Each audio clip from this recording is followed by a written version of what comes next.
வணக்கம். திசைகளின் 5 மணி செய்திகள். தமிழர்களின் பெருமை உலகம் முழுவதும் உள்ள தமிழர்களுக்கு தெரிய வேண்டும். பினாங்கு ஆட்சிக்குழு உறுப்பினர் டத்தோஸ்ரீ சுந்தர்ராஜு பேச்சு. தமிழர்கள் மிகவும் தொன்மை வாய்ந்த ஓர் இனத்தை சார்ந்தவர்கள். அவர்களின் பாரம்பரிய பெருமையை உலகம் முழுவதும் உள்ள தமிழர்கள் அறிந்து கொள்ள வேண்டும் என்று பினாங்கு ஆட்சிக்குழு உறுப்பினர் டத்தோஸ்ரீ சுந்தர்ராஜு சோமு தெரிவித்தார். உலக நாகரிகங்களில் இடம்பெறத்தக்க உயர்ந்த நாகரிகத்தை உடையவர்களாக தமிழர்கள் வாழ்ந்துள்ளனர். அவர்களின் தமிழர் பண்பாடு உலகம் போற்றும் ஒரு சிறந்த பண்பாடாகும். அத்தகைய ஒரு சிறப்புடைய தமிழ் மக்களின் பெருமைகளை தொடர்ந்து அடுத்த தலைமுறையினரும் அறிந்து வைத்திருக்க வேண்டும், கொண்டு செல்லப்பட வேண்டும் என்று டத்தோஸ்ரீ சுந்தர்ராஜு வலியுறுத்தினார். இன்று சனிக்கிழமை பினாங்கு டெவான் ஸ்ரீ பினாங் அரங்கில் தொடங்கியுள்ள உலகளாவிய தமிழ் வம்சாவளி மாநாட்டு நிகழ்வில் பேராளர்கள் அனைவரையும் வரவேற்று சிறப்புரை நிகழ்த்துகையில் மாநாட்டின் இணை ஏற்பாட்டாளரான டத்தோஸ்ரீ சுந்தர்ராஜு மேற்கண்டவாறு தெரிவித்தார். இந்த மாநாட்டை பினாங்கு முதலமைச்சர் சவ் கொன் யாவ் அதிகாரப்பூர்வமாக தொடக்கி வைத்தார். தமிழ்நாடு அமைச்சர் உட்பட பிரமுகர்கள் மற்றும் பேராளர்கள் சுமார் 700 பேர் கலந்து கொண்ட இந்த மாநாட்டில் தொடர்ந்து உரையாற்றிய டத்துஸ்ரீ சுந்தர்ராஜு, தங்களுக்கென்று ஒரு தனி பண்பாட்டையும் நாகரிகத்தையும் கொண்டுள்ள பெருமைக்குரிய ஓர் இனமாக காணப்படும் தமிழர்களின் பண்பாடு இன்று வரையிலும் போற்றி பாதுகாக்கப்படுகிறது என்றால் அதனை கட்டிக்காத்து வருகின்ற தமிழர்கள் பெருமைக்குரியவர்களாவர்.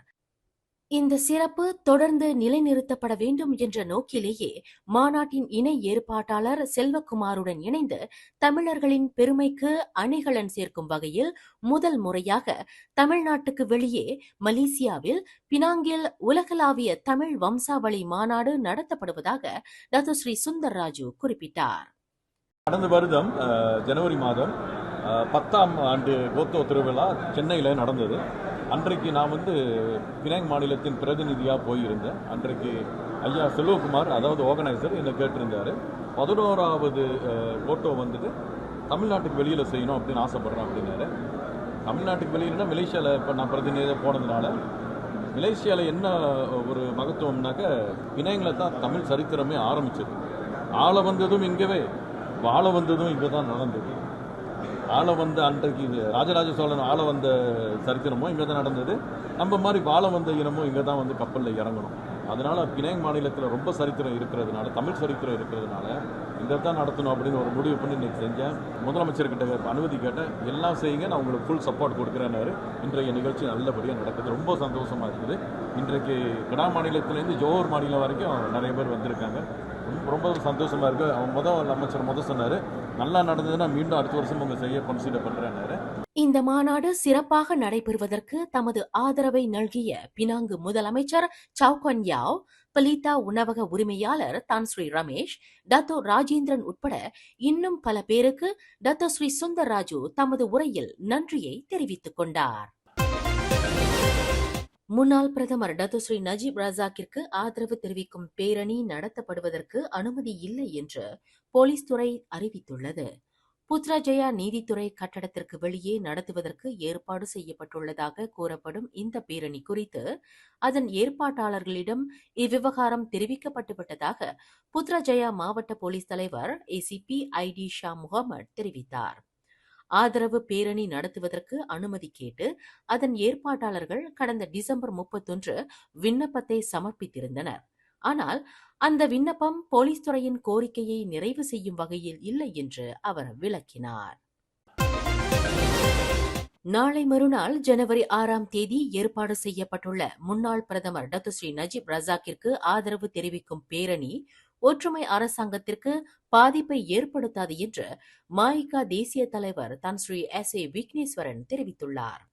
இந்த பேரணியில் பங்கேற்பது மூலம் ஒற்றுமை அரசாங்கத்தில் ஓர் உறுப்பு கட்சி என்ற முறையில் நடப்பு உறவில் பாதிப்பு ஏற்படுத்தும் என்று தவறாக வியாக்கியானம் செய்ய வேண்டிய அவசியம் இல்லை என்று தான்ஸ்ரீ விக்னேஸ்வரன் வலியுறுத்தினார்.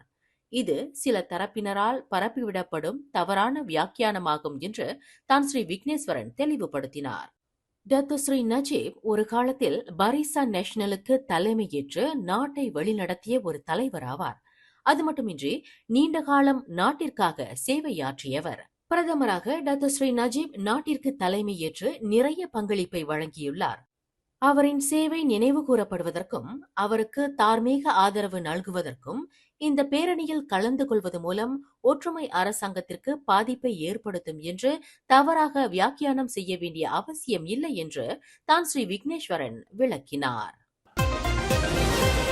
பினாங்கு மாநகர் மன்றம் மற்றும் சிப்ராங்பிராய் மாநகர் மன்றம் ஆகியவற்றில் 5 புதிய முகங்கள் உட்பட மொத்தம் 48 பேர் மாநகர் மன்ற உறுப்பினர்களாக நியமிக்கப்பட்டுள்ளனர்.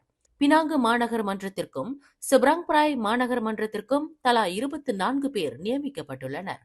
இவர்களின் பதவிக்காலம் ஜனவரி 1 தேதி தொடங்கி டிசம்பர் 31 தேதி வரை ஓராண்டு காலத்திற்கு அமலில் இருக்கும். சிப்ராங்பிராய் மாநகர் மன்ற உறுப்பினராக லிங்கேஸ்வரன் அனலலக்கி சர்மா நியமிக்கப்பட்டுள்ளார். Saya Lingeswaran Analalaki Sharma yang telah dilantik menjadi ahli Majlis Bandaraya Seberang Perai mengaku bahawa saya sendiri menerima jawatan tersebut dan bahawa saya akan melaksanakan kewajipan-kewajipan jawatan itu dengan sewajarnya dan jujur mengikut sebaik hemat dan kebolehan saya. இவ்விரு மாநகர் மன்றங்களுக்கும் நியமிக்கப்பட்ட 48 மாநகர உறுப்பினர்களில் 20 பேர் டிஏபியை சேர்ந்தவர்களாவர். 17 பேர் PKR, 6 பேர் அமனா, 3 பேர் பரிசான் national, 2 அரசாங்க சார்பற்ற அமைப்புகளை சேர்ந்தவர்கள் என்று தெரிவிக்கப்பட்டது. கார் ஒன்று வேக கட்டுப்பாட்டை இழந்து சாலையை விட்டு விலகி பள்ளத்தாக்கில் விழுந்ததில் 2 பெண்கள் உயிர் இழந்த வேளையில் மேலும் 2 கடும் காயங்களுக்கு ஆளாகினர். இச்சம்பவம் இன்று காலை 11 மணியளவில் கிழக்கு கரையோர நெடுஞ்சாலையில் 152.4 கிலோமீட்டரில் குவாந்தான் ஃபெல்டா நெரேக் என்ற இடத்தில் நிகழ்ந்தது. தகவல் கிடைத்து சம்பவ இடத்திற்கு விரைந்த மாரான் மற்றும் தமுர்லோ தீயணைப்பு நிலையங்களைச் சேர்ந்த 16 வீரர்கள் காயமுற்றவர்களை காப்பாற்றியதுடன் உயிர் இழந்த 2 நபர்களின் உடல்களையும் மீட்டனர் என்று அதன் பேச்சாளர் ஒருவர் தெரிவித்தார். பூச்சோங்கில் உள்ள ஹோட்டல் ஒன்றில் 39 வயது இந்தோனேசிய மாது ஒருவர் மிக கொடூரமாக கொலை செய்யப்பட்டதற்கு பொறாமையே காரணம் என்று கண்டறியப்பட்டுள்ளது. இந்த கொலையில் சம்பந்தப்பட்டுள்ளதாக கூறப்படும் ஒரு கட்டுமான தொழிலாளியான 23 வயது வங்காளதேச ஆடவர் நேற்று மாலை 4:30 மணியளவில் புத்ராஜயா பிரிசின்ட் 20 கைது செய்யப்பட்டதாக சிர்டாங் மாவட்ட போலீஸ் தலைவர் ACP AA அன்பழகன் தெரிவித்தார்.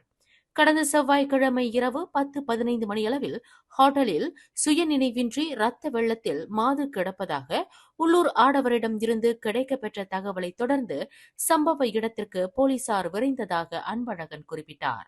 சம்பந்தப்பட்ட வங்காளதேசிக்கு அந்த மாது நன்கு அறிமுகமானவர் என்பது விசாரணையில் தெரியவந்துள்ளதாக அவர் மேலும் கூறினார்.